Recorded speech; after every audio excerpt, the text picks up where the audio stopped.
ನಮಸ್ತುಭ್ಯಂ ವರದೆ ಕಾಮರೂಪಿಣಿ ವಿದ್ಯಾರಂಭಂ ಕರಿಷ್ಯಾಮಿ ಸಿದ್ಧಿರ್ಭವತು ಮೇ ಸದಾ.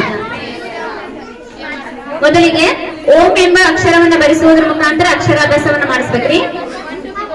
ಓಂ ಅಂತ ಬರೆಸ್ಬೇಕು. ಬರೆಸಿ. शारदे लोकपूजिते ज्ञानदाते नमोस्तुते शारदे लोकपूजिते ज्ञानदाते नमोस्तुते प्रेमदिन्दलि सलहु माते नीदु सन्मति सौख्यराते